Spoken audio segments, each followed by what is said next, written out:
प्रवचन हो, उपदेश हो, स्वाध्याय हो, जब तक उसमें तर्क शैली न हो उसमें आनंद नहीं आता। सीधे से पढ़ते जाओ ना तो पढ़ तो लोगे, लेकिन बुद्धि का विकास तर्क शैली से होता है क्या, और वो फिर चिंतन दौड़ता है। कब कहाँ गया गए हमें पक्का तो नहीं पता, लेकिन ये है कि हम जहाँ तक है शुद्ध भावना चल रही थी, अपनी ज्ञान भावना है। हाँ, ज्ञान भावना पूरी हो गई थी। आज सत्व भावना, सत्य भावना भी हो गई थी शायद, नहीं हुई? चलो अब सत्य भावना नहीं हुई ना। हाँ, आज अपन सभी सत्व भावना को समझेंगे।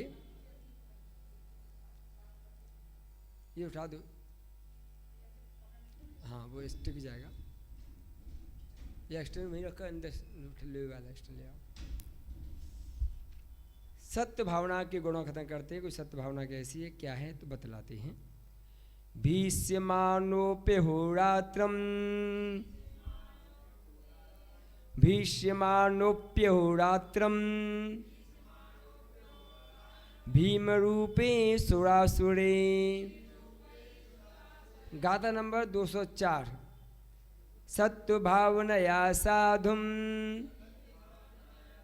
सत्व भावनया साधुम धूरी धार्यते खिलम,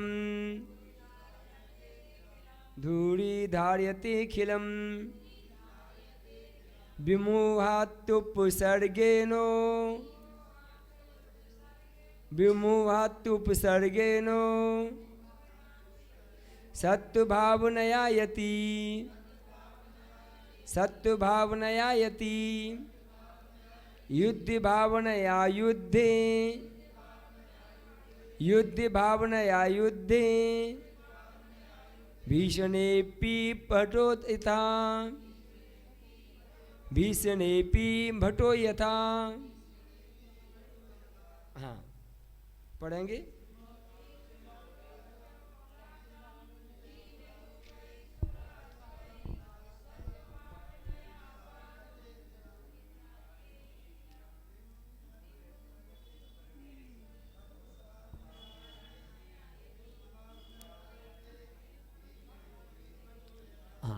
भीष्म ये भयंकर रूप को धारण करने वाले देव एवं असुरों द्वारा दिन रात डराए जाने पर सत्व भावना के बल से दुख सहन करते हुए भी वो महामुनि संयम के समस्त भार को वहन कर लेते हैं।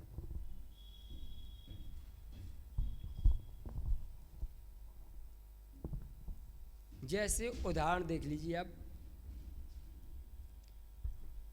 मुनिराज कुलभूषण देशभूषण कुंतगिरी के पर्वत पर साधना कर रहे थे। वहाँ पर एक व्यंतनी जो पूर्व में उनकी कौन थी, कौन थी? कुलभूषण देशभूषण। कहाँ से मोक्ष गए भैया? कहाँ से? कुंतगिरी के पहाड़ से। वहाँ पर जो तपस्या कर रहे थे उनके पूर्व जन्म की पत्नी वो व्यंतरी बन के उनको विकराल रूप धारण करके डरा रही थी, चलायमान कर रही थी।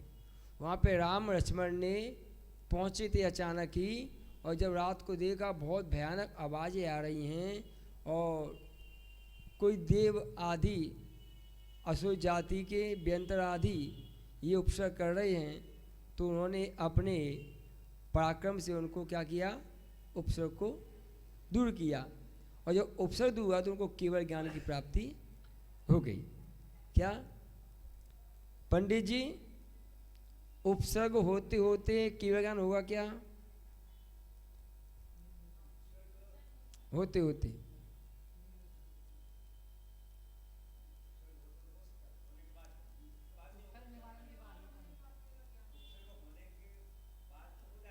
उपसर्ग हो रहा है लगातार, केवल ज्ञान होगा कि नहीं होगा? हमारा प्रश्न क्या चल रहा है उपसर्ग होते होते केवल होगा क्या?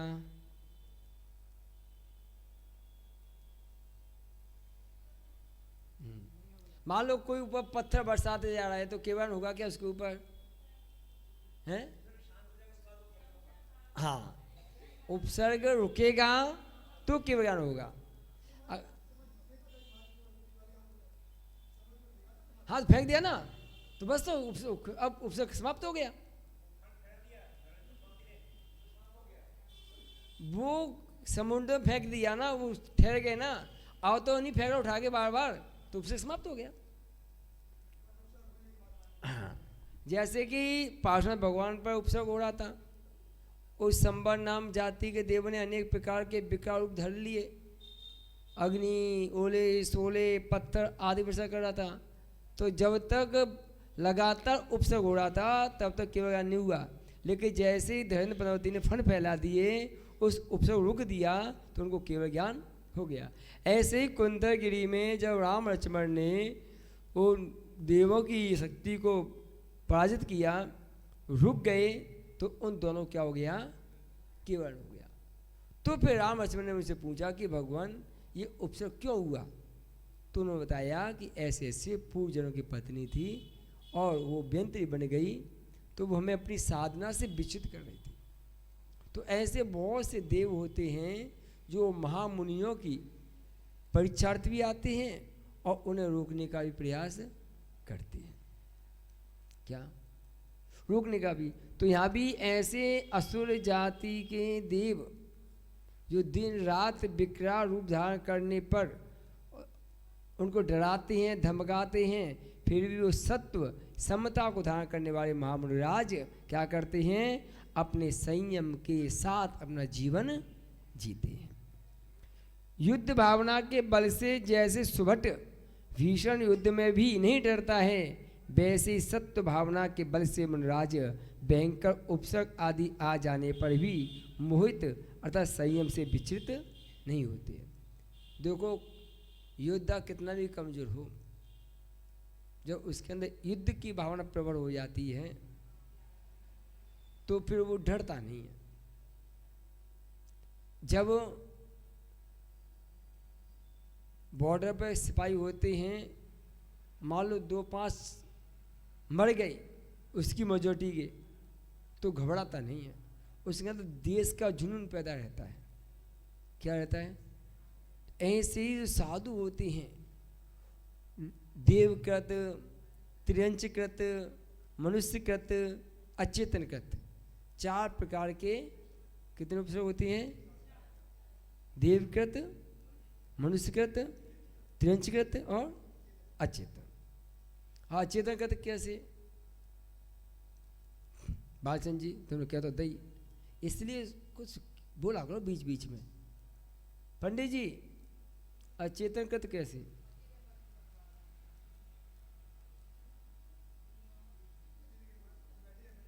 हाँ, मालूम यहाँ बैठे हैं, ऊपर छत गिर गई, छत कैसी है? अचेतन। दीवार गिर गई,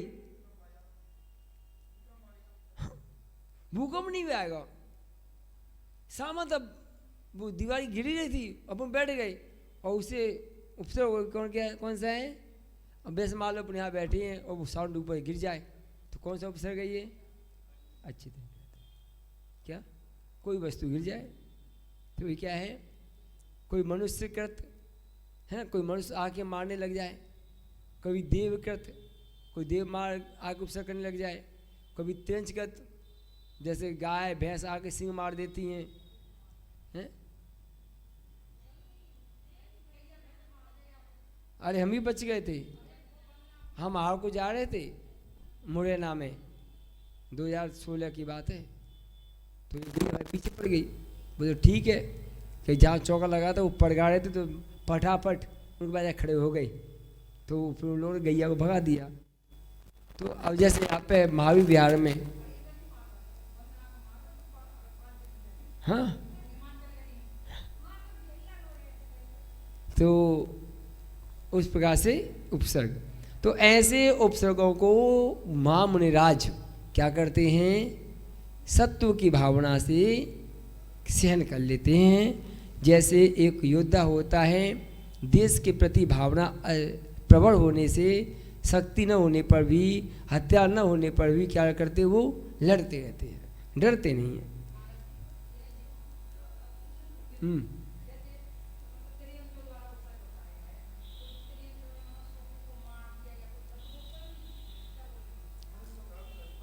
किसने मार दिया? मनुष्य ने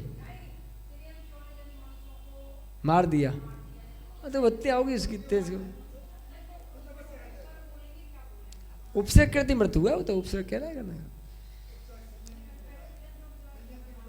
उपसर्ग दो प्रकार का, एक वो तो मर ही गया, वो तो मरण हो गया। एक उपसर्ग ऐसे मान लो तुम्हें गैया मारने बैठ गई, फिर हमने किसी ने गैया भगा दी, हाँ उपसर्ग।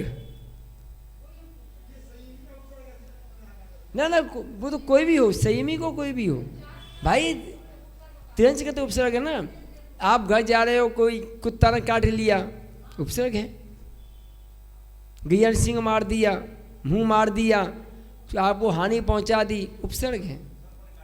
सर्प ने काट लिया, बिच्छू ने काट लिया, और कुछ मर जाते हैं, कुछ बच जाते हैं, वो विषय अलग है। हाँ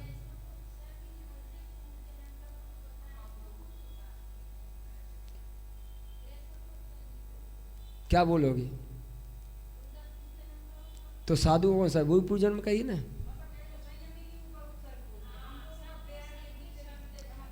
हाँ शैली कहने की अलग है, लोगों उसमें मतलब नहीं है, लेकिन है एक ही वस्तु। हमारी जो हमारी संयम बाधा आ रही है, वो पूर्वकृत क्रम से आ रही है। जैसे कुलभूषण देशभूषण, तो उनके पूजनों की, जैसे श्यालिनी ने खाया था सुकुमार सुकौशल को, तो पूजन की तो थी। तो बस ये है कि कहने की पद्धति अलग है क्या, लेकिन बात वही है। हाँ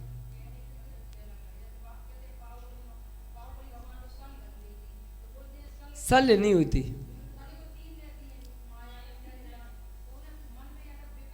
हाँ विकल्प था। शल्य क्यों नहीं कहें? क्योंकि शल्य कहने से तत्वाश्रुत के रचिता आचरण से बाधित होते हैं। निशल्यो व्रति, जो एक व्रति होता है, अनुव्रति होता है, उसको शल्य नहीं होती है, तो महाव्रति को शल्य कैसे हो जाएगी? तो इसलिए सूत्र के माध्यम से हम इस बात को बहुत से कहते हैं। जो एकांतवादी लोग होते हैं वही बात कहते हैं कि उन्हें शल्य थी सो खड़े रहे, नहीं। क्योंकि हमें देखो चारों अनुयोग हमारी पूज्यता को प्राप्त है, हमें प्रत्येक अनुयोग को सोच समझ के उसकी व्याख्या करना चाहिए। हम ऐसी व्याख्या करते रहेंगे तो फिर काम चलने वाला नहीं है। तो कहने की पद्धति उपसर्ग कह दो, बैर कह दो। अच्छा पार्श्वनाथ में उपसर्ग हुआ था, पूजन का बैर ही था क्या? ये पक्की है। 5 पांडव पर उपसर्ग हुआ था, पूर्व जन्म का बैरी था, या क्या उसी जन्म में बैरी बना था। गज कुमार पे उपसर्ग हुआ था, उनके ससुर ने ही सीढ़ी जलाई थी, तो कोई कारण तो रहा होगा ना। गुरुदत्त को पे उपसर्ग हुआ था, रुई में पेटी जला गया था, तो पूर्व का बैरी था। तो कहीं ना कहीं और उसे हम उपसर्ग कह दें या कुछ वो विषय लगे नहीं। अगर सत्य भावना तो गृहस्थी संभालते हैं, बहुत अच्छे गृहस्थ हैं, नहीं ऐसा नहीं है। गृहस्थी बहुत अच्छी है, सत्य भावना होना चाहिए, समता भावना होना चाहिए।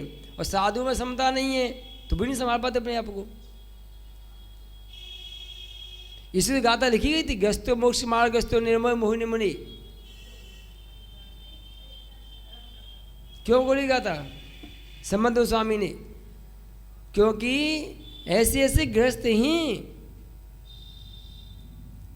हमने देखा। हम गजबंता में थे, वहाँ पे पाठी साहब थे, पंडित जी, उनकी फैक्ट्री कभी बंद नहीं होती, 24 घंटे चलती है, रात में बंद नहीं होती फैक्ट्री।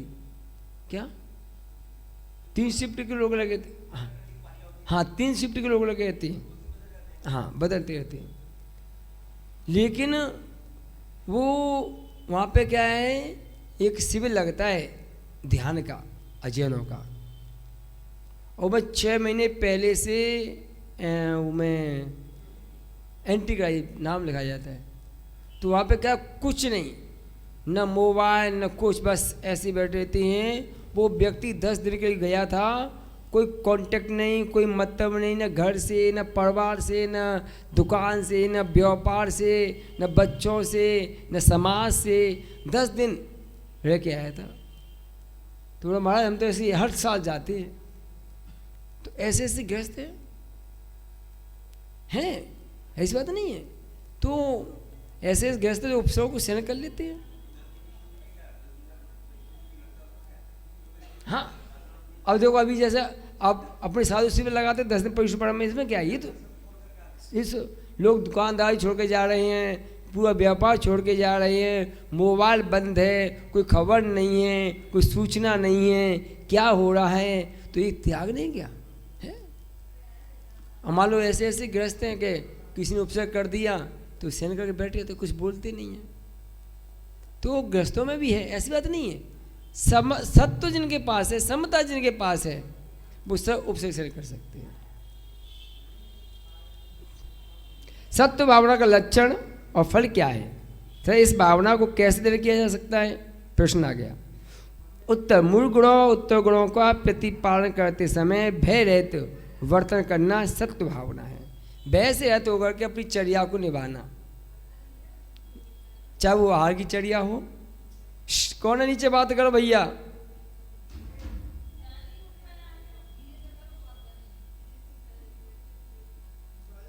सुन लो, माइक से आवाज आ रही अच्छे से।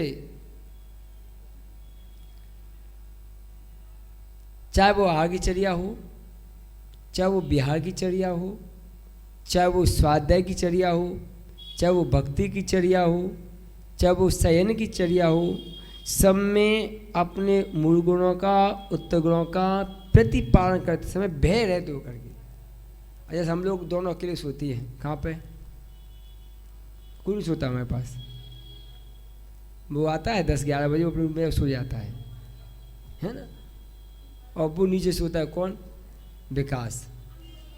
हाँ, ये दोनों पास सोते आकर। तो ये कौन सोता है? कुछ। हाँ, तो कोई भय नहीं है यहाँ, तो फिर बंद है। कभी ऐसे ऐसी जगह मिल जाते खुली रहती हैं तो कोई डर नहीं है क्या? तो भय रहते होकर के अपने उत्तर गुणों का, मूल गुणों का क्या करना? प्रतिपालन। भय नहीं होना चाहिए। बिहार में देखो, अरे एक बार तो हम लोग शिवपुरी जा रहे थे, पंडित जी आप नहीं थे, ऐसे जंगल में।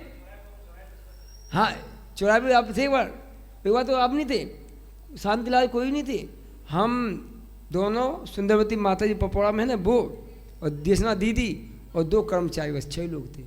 घनघोर जंगल, मतलब आदमी नहीं मिले। में भी दोनों गाड़ी खराब हो गई। जो गाड़ी साथ में शांतिलाल जी गाड़ी खराब हो गई, देशना ने क्या किया, वो एसी जाकर सो गई, जगह थी नहीं। तो तुम गाड़ी के अंदर सो जाओ, और वो बाहर सो जाती है। लाइट भी नहीं, तो डिस्टर्ब हो गए, वो चालू नहीं हो। चौका भी उन्हीं को लगाने। चौके वाले जो समाज के लोग थे, उन्हें पहले तो हाँ कर दी हमसे, बाद में चौका लगाने नहीं आए। सो अब हमने, तुम गाड़ी छोड़ के जाओ, मोटरसाइकिल से बैठ गए। और वो गाड़ी खराब हो गई थी चौके वाली, उसमें ट्रैक्टर से खिंचवा करके वहाँ पहुँचवा दिया था। तो वहाँ लेके जाओ, जहाँ चौका लगे। तो उस दिन तो ऐसा कोई व्यक्ति नहीं, तो फिर भी कोई दिक्कत नहीं। हाँ, मन में थोड़ा ये था कि कोई जंगली जानवर नहीं आ जाए, और ऐसे इसलिए करते कि बिहार निकल जंगल में बैठे बिल्कुल। तो थोड़ा ऐसा, फिर हम सोए नहीं थे। 11 बजे नींद खुल गई थी, 11:30 के आसपास, फिर नहीं सोए हम लोग। फिर बैठे रहते आँख खोल के, लेटे तो आँखें खोल के लेटी थी, नींद नहीं आ रही थी। हम 6 लोग थे, उनमें 2 कर्मचारी, 2 हम, सुंदरमती माता जी और देशना दीदी। और ऐसे कोई आ जाए तो क्या उपाय है अपने पास? कोई उपाय नहीं है। तो ऐसी स्थिति बन जाती है। बहुत सी जगह मिलेगी, लेकिन भय नहीं होना चाहिए। घोर उपसर्ग आदि आने पर भी निर्भयता एवं उत्साहपूर्वक संयम में दृढ़ रहने से उसी भविष्य से मोक्ष होता है। यह इसका उत्कृष्ट फल है। अगर आप उपसर्ग आने पर, अन्य प्रकार के वेदना होने पर अगर आप संयम की भावना उत्साहपूर्वक पालन करते हो, दृढ़ रहते हो, तो आपको उसी भव से भी मोक्ष मिले। अगर आप विचलित हो गए, देखो 5 पांडव पर सब हुआ था, 2 विचलित हो गए। विचलित इसमें हुए थे कि इनका क्या हो रहा होगा।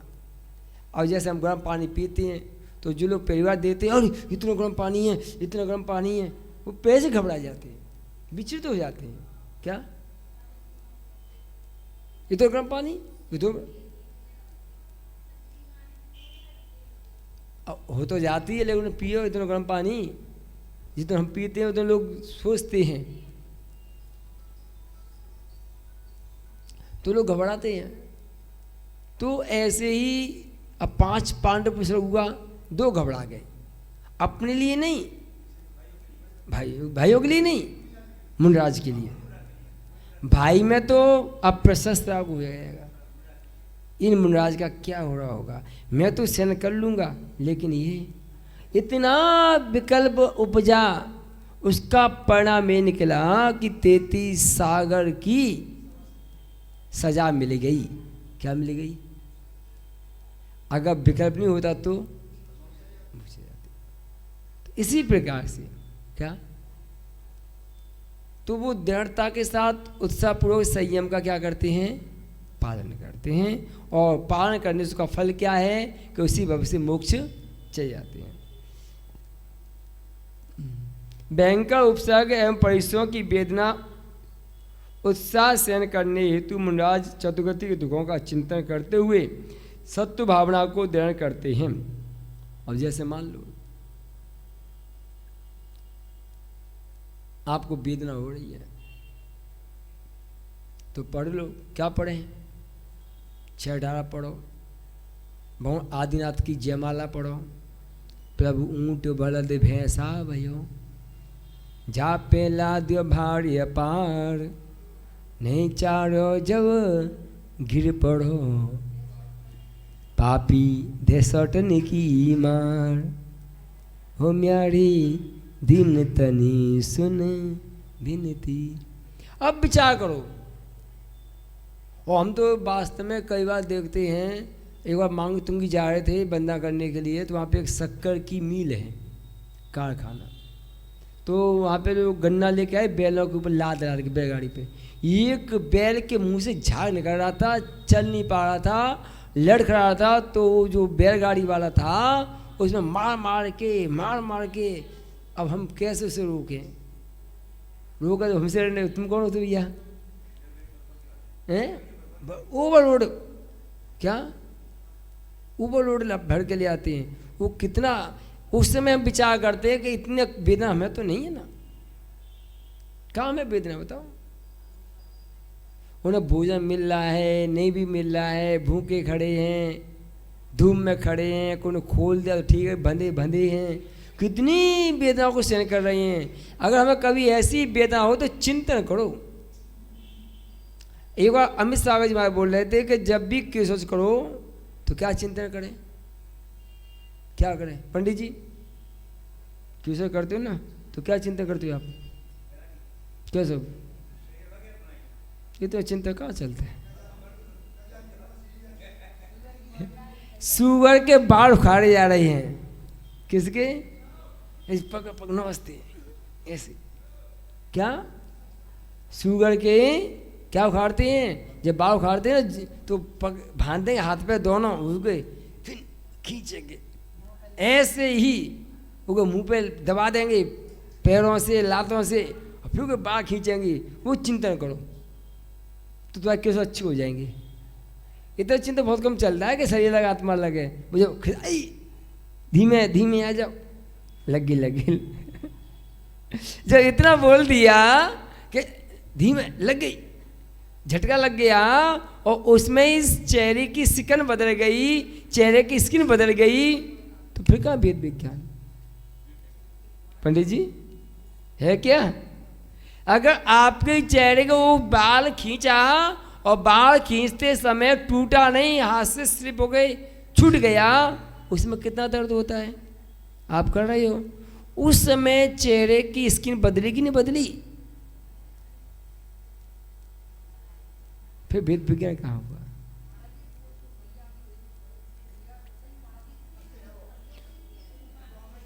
क्या हुआ उसमें, क्या था एक बात बताया आपको। वो कई दिन से लगा था मुझे केसव करना है, केसव करना है, केसव। हाँ, उस वजह से करनी आई ये बात। तो हमने जब तक किए थे फिर तो हम तो स्वादा करने आ गए थे, लेकिन हाँ वो कोई चेहरे पे उत्साह बढ़ता दिखा था हमें। वो कई दिन से लगा हमसे, हमें करवा दो, केसव करवा दो, आप करवा दो। तो वो परिवार इतना जुड़ा भी है, उतना आता नहीं साधुओं के पास। पहली बार कहाँ किया था?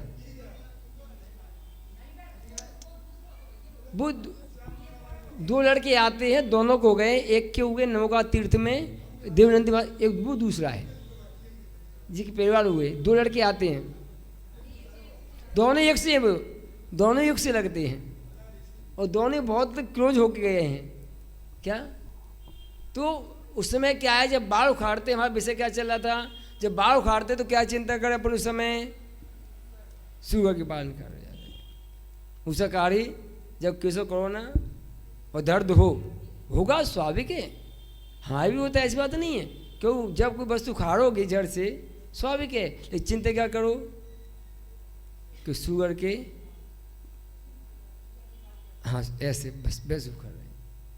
कभी देखना सुअर के दोनों पैर बांध देंगे और मुंह बांध देंगे और मुंह को दबा देंगे, फिर खींचेंगे पकड़ पकड़ के बालों को। क्या ऐसे? तो वहाँ पे क्या होती, जब हम देखो आज हमें एक टाइम रोटी खाने को मिल रही है, लेकिन ऐसे ही व्यक्ति जिनको पूरे दिन में रोटी नहीं मिल रही, अगर हम दुखी हो रहे हैं तो उन्हें देखें तो हमें क्या, हम तो अच्छे हैं, एक टाइम तो मिल रही है कम से कम, वो बेचारे भूखे बैठो उस वजह से। क्या हम तो, अगर तुम किसी रईस व्यक्ति को देखोगे कि यार वो तो देखो रसमलाई खा रहा हुआ है, तो तुम दुखी और हो जाओगे यार। अपने छोटे को देखोगे ना तो आप अपनी जिंदगी को अच्छे से जी लोगे। हाँ कहीं भी देखो, क्या चाहे वो धर्म क्षेत्र हो, कोई भी हो। अब मान लो ऐसे साधु जो 2 उपास एक आ कर 3 उपास सिखा कर रहे हैं, तो हम ये देखते हैं कि भैया ऐसे भी जो साल में 2-5 उपास करें उससे तो अच्छे में कि हमको 10-15 तो कर ही रही हैं साल में, क्या कर रहे हैं,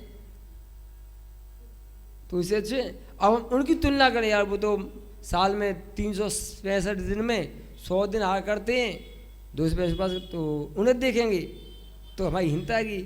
अपने छोटे को देखो कि हम तो उनसे अच्छे हैं, क्या अमुक वस्तु त्याग तो कर रहे हैं, तो उसमें हमें बल मिलता है। क्या मिलता है? बल मिलता है। तो इस प्रकार से प्रेरणा के रूप में देखो, कभी क्या होता है धूप ज़्यादा है तो कि ब्याह नहीं करना है, लेकिन जब देखते हैं सुनते हैं कि अमुक अमुक आचार्य ब्याह कर रहे हैं, हमें बताइए एक बार कि हमारा ब्याह करने का मूड नहीं था, भीड़वाड़ा था, बहुत गर्मी पड़ रही थी विकट, महावीर जयंती भीड़वाड़ा की थी और फिर उसके बाद गर्मी पड़ती है। लेकिन जब सुना आचार्य श्री मझवा जा रहे पंचग्रहण के लिए, तो हमें एक प्रेरणा मिल गई कि जब इतना बड़ा संघ जा सकता है गर्मी में, तो हम क्यों नहीं जा सकते भैया, हम तो 2-3 पीछे हैं, जब इतना बड़ा संघ लेके तो प्रेरणा मिली, तो हमने ब्याह किया तो अच्छे से ब्याह हो गया। तो ये भी हो जाता है कभी।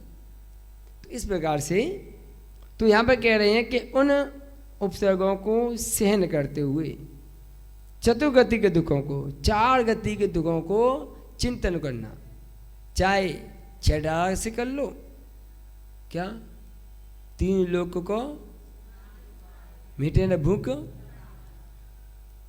क्या यानी कि इतनी भूख लगती है, इतनी भूख लगती है कि 3 लोग का अनाज मिल जाए वो भी खा लें तो भूख शांत नहीं होती। फिर भी एक कण खाने को हमें तो मिल रहा है ना, एक टाइम तो मिल रहा है, 2 टाइम तो मिल रहा है, अच्छे से मिल रहा है, व्यवस्थित मिल रहा है। सुखी हो क्या कि दुखी हो? फिर क्यों कहते हम दुखी हैं? बाचन जी क्यों कहती हो माँ हम दुखी है, दुखी हैं? सुखी तो हो। अगर आपको दुनिया में सुखी रहना है तो उस व्यक्ति की खोज करो, उस जीव की खोज करो जो आपसे दुखी है। उसे देखो आप, क्या उसे देखो, तो आप क्या रहोगे, सुखी रहोगे। यथा अनादि काल से संसार प्रवण करते हुए मैंने नरगति में अनेक बार असह्य वेदनाएं भोगी हैं। त्रिंच गति में पृथ्वीकाय, जलकाय, अग्निकाय, वायुकाय और वनस्पतिकाय की पर्यायों में जन्म लेकर लेकर नाना प्रकार दुख भोगे हैं। लट, चींटी, भौरा, गिद्ध आदि पंछियों में, व्याघ्र, कुत्ता तथा सूकर आदि पशु पर्यायों में अंतवार अवर्चनीय दुख भोगे हैं। मनुष्य पर्याय में मैंने इंद्रियों की हीनाधिकता से, दरिद्रता से, असाध्य रोगों से, इष्ट वियोग से, इष्ट वस्तु की अप्राप्ति से, अप्रियों के संसर्ग से एवं दूसरों की चाकरी आदि से अनेक प्रकार की आपत्तियां भोगी हैं। इस प्रकार देव पर्याय में भी दूर हटो, शीघ्र चलो, स्वामी के प्रस्थान का समय है, प्रस्थान के नगाड़े बजाओ, ध्वजा लो, निराश देवियों की देख रेख बाहर करो, स्वामी को जो इष्ट है ऐसे वाहन का रूप धारण करके खड़े रहो। क्या अति पुण्यशाली इंद्र की दास्ता को भूल गए हो? चुपचाप खड़े रहो, आगे नहीं दौड़ते। इस पर देवों के प्रधानों के अति कठोर वचन रूपी कीलों से, कर्ण छेदन रूप पीड़ा से, इंद्र के अंतापुर की देवनाओं के प्रचुर विलास को देखकर उत्पन्न हुई उन देवनाओं की अभिलाषा रूपी आग संताप से 6 मास आयु के अवसर रहने पर ज्ञान हो जाने से होने वाले महान दुख भोगे हैं। अब नीच जाति के देव होते हैं, तो जो देवों के प्रधान होते हैं, रक्षक होते हैं, उनको पीछे हटो, पीछे चलो, तुम घोड़े बन जाओ, स्वामी आ रहे हैं, रास्ता दो। क्या? तो ऐसे उन्हें नाना प्रकार के तिरस्कार रूप शब्द सुनने को मिलते हैं। है तो कौन सी पर्याय? देवगति है, लेकिन शब्द कैसे नहीं? पीछे हटो, आगे चलो, ध्वजा लो, ये लो, तो उन्हें वेदना होती है।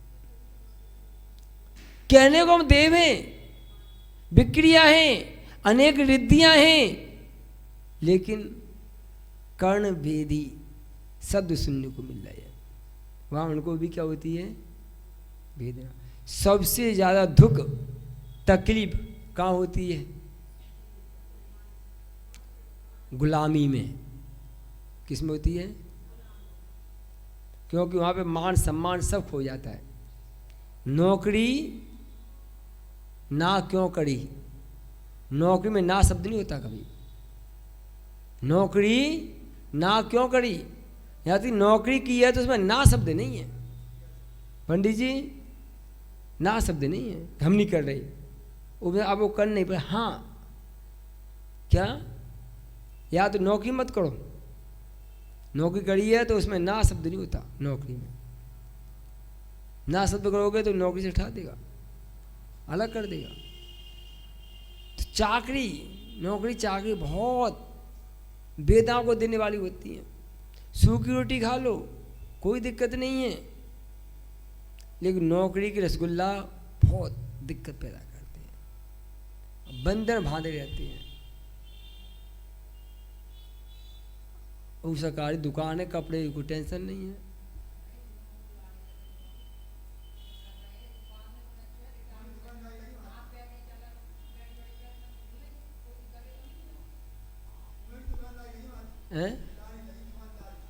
दुकानदारी, वो बिरले जीव हैं।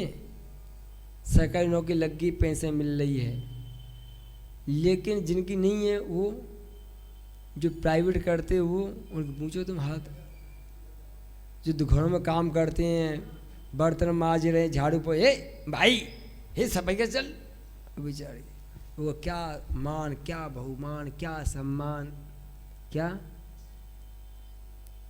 क्या मान, क्या बहुमान, क्या सम्मान, कुछ नहीं उसके पास।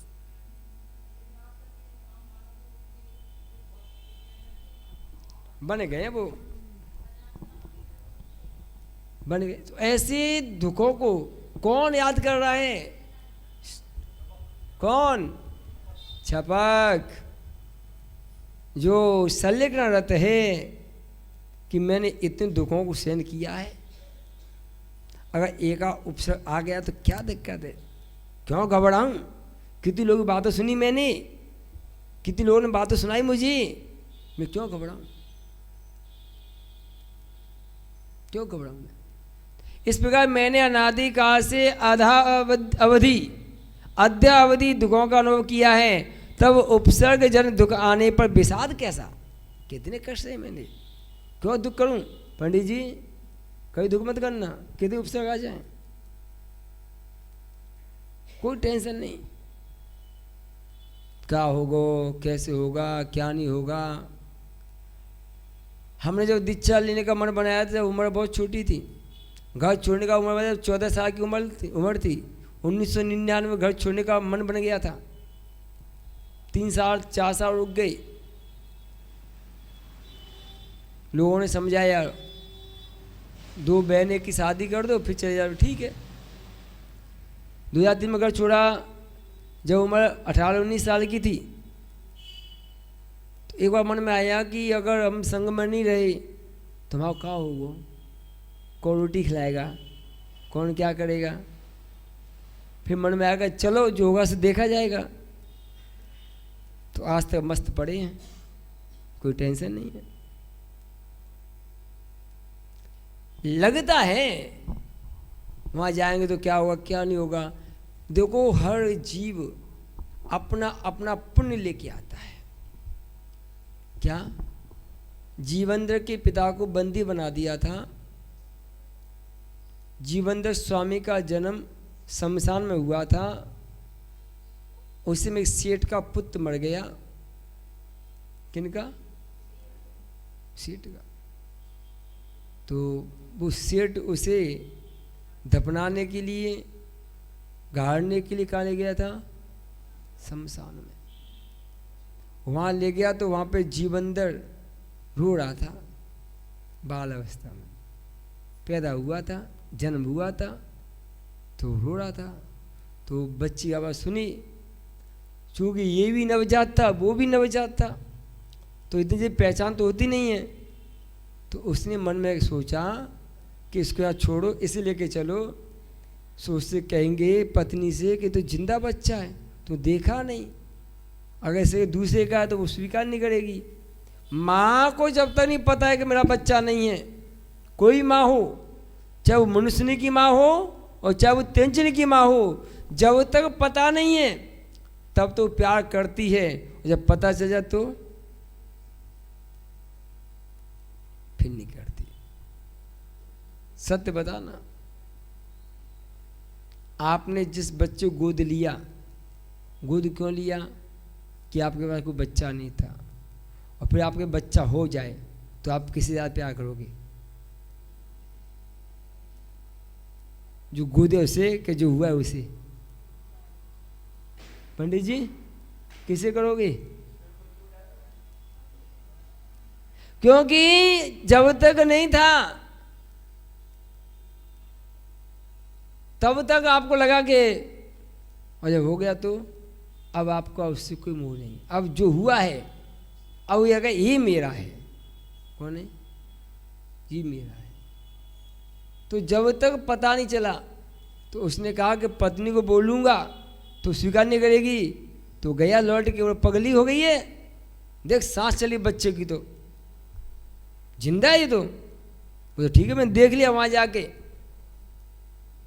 सुन लिया है वापिस, तो पुण्य था। तो शमशान में भी पुण्यशाली की सेवा करने वाले मिल जाते हैं। और पापी होते हैं तो घर में भी सगे बेटे नहीं पूछते। तो इसलिए कहीं भी जाओ पुण्य की पोटली साथ में लेके जाओ। क्या की? धन की नहीं, पुण्य की। पुण्य की पोटली साथ में होगी तो देखो राम गए थे वनवास, तो आप क्या समझोगे? उनका रास्ता आसान था क्या? लोगों ने कितनी सुनाई उनको, उन्हें सुनी भी। ब्राह्मण के यहाँ गए थे, उन्हें पानी नहीं पिलाया, उल्टी बधू की बात है, उठा के देखो पद पुराण, भगा दो भगो यहाँ से। जो दूसरे स्थान पर पहुँचे वहाँ उनका पुण्य जागृत हुआ, कुछ प्रभाव दिखाया, तो वो देखने आया। तो वो सोच पर देखो जो मेरे घर में आए थे उनको मैंने भगा दिया, आज देखो। तो जब पुण्योदय में आ जाता है तब व्यक्ति लगता है। जो सेवा नहीं करता वो पुण्य के उदय में पीछे पीछे दौड़ता है, पीछे पीछे दौड़ता है। इस प्रकार से विषाद क्यों करना? उपसर्ग आदि आ जाने पर विषाद नहीं करना। विषाद करने से दुख व्यक्ति को छोड़ता नहीं है। दुख का कारण कर्म है, जब तक कर्मों का संयोग है तब तक दुख आवेगा। इसे धैर्यपूर्वक सहन करने में ही कल्याण है। इस शरीर से मेरा अनादिकालीन परिचय है, परिचितों से भय कैसा, ऐसे शरीर मैंने अनंत धारण किए हैं और देखे हैं इत्यादि, यह सब सत्य भावना है। इस प्रकार के चिंतन से ही सत्य भावना दृढ़ होती है। भय किससे होता है? परिचित व्यक्ति से कि अपरिचित से? अपरिचित से। तो आपको तो परिचित है शरीर से, नहीं है? कैसे नहीं? अनादिकाल संग में रहे उसके, अब भय कैसे हो? जितने दुख आए हैं उनसे आप परिचित नहीं हो क्या? तो क्यों घबराते फिर? मार दुख आ गए, मार दुख आ गए, क्या करें? अरे करेगा, जैसे करते आए वैसे करते आओ। पंडित जी जैसे, भालचंद जी जैसे करते आए हो वैसे करते आओ, परिचित हो। और जैसे मान लो अपने यहाँ आ गए टीकमगढ़ में, हम सबसे परिचित हो गए, सब हमसे हो गए, और कोई हमसे घबराता नहीं, हम डकाल लेना तो हंसते लोग तो। और जो परिचित नहीं है, कल, हाँ कल एक भाई घबरा गई उस चौके में वहाँ पे, हैं? हाँ घबरा गई। अब वो परिचित नहीं है ना, क्या हो गया, कैसे हो गया। और जो परिचित है उषाकारी रहे ये सब, तो ये तो कितने टका ले लो, उनको ऐसे नहीं पड़ता क्या है? तो जब अपरिचित है ना, इसके परिचित व्यक्ति से कोई नहीं घबराता। तो ऐसे ही दुखों से हम परिचित हैं, शरीर से हम परिचित हैं, अनादिकाल से हैं कि इसका उत्पन्न होना है, इसका गलना है, इसका सड़ना है, इसका मिटना है, ये पुद्गल का गण पूर्ण होना है। फिर क्यों घबराते हो? कमजोर हो गए, अड्डा देखिए महाराज क्या करें, करना क्या है? अनादिकाल से क्या करते आए पंडित जी? वही होने, वही होने। और देखो हम 10 दिन वहाँ पेट पीट एक हो गए थे, लोग देख देख के बजाय रो रहे थे, क्या होगा? कचू नहीं, वैसे वैसे हो गए। देखो 4 दिन में हो गए पंडित जी, क्या कमी आई? कल वो लोग बैठे भैया आरती करते यहाँ पे नरखेड़ा के लोग, वो हमारे बहुत कमजोर हो गए हैं। झुका हो, मैंने कही मालूम है ना, इससे परिचित है, घबरा क्यों रही हो? इसको गलना है, सड़ना है, मिटना है, इसका स्वभाव है, फिर तुम क्यों घबरा रहे हो? जिसका जो स्वभाव है वो उसी का रहेगा। दूसरा कार ही घबराइयो मत बुढ़ापे में।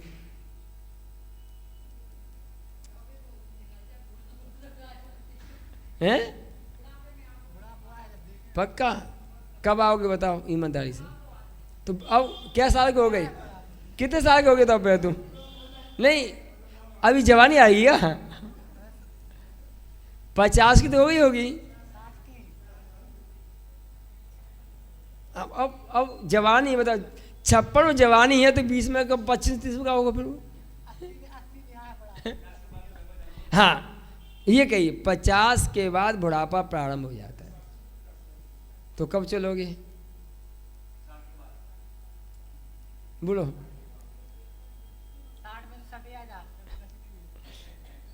तो ऐसा परिचय होना शरीर से, दुखों से, पीड़ाओं से, उपसर्गों से, चाहे क्षुधा की वेदना हो, प्यास की वेदना हो, दंश मशक की वेदना हो, कोई भी हो, परिचित है। तो ज़्यादा आकुल व्याकुल परिणाम मत करो। जो हो रहा है होने दो। गीता में एक बहुत अच्छी बात की थी, जो हो रहा है अच्छा हो रहा है, जो होगा अच्छा होगा, जो हुआ है वो अच्छा ही हुआ है। क्या बुरा कुछ भी नहीं हुआ? जो हो रहा है अच्छा हो रहा है, जो होगा, जो हुआ था, बस दुख का बात का सोच अपने पर रखो, आप सुखी हो जाओगे। एकत्व भावना को देखते हैं।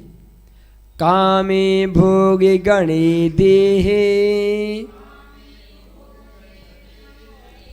कामे भोगे गणे देहे, विवृद्धिकत्व भावना, विवृद्धिकत्व भावना करोति निष्प्रभूय,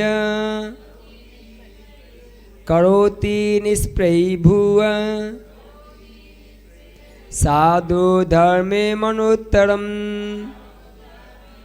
साधु धर्म मनोत्तरम।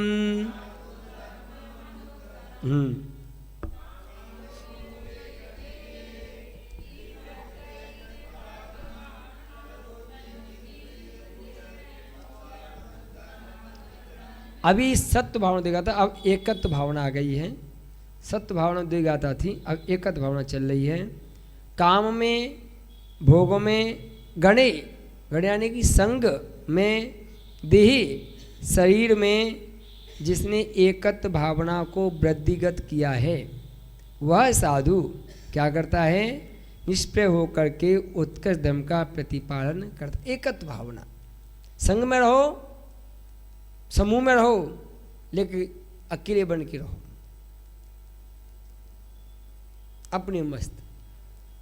क्या 50 है, रहो 50 के बीच में, रहो अपने में, लेकिन क्या रहो 50 के बीच में, रहो अपने में, एकत्व में।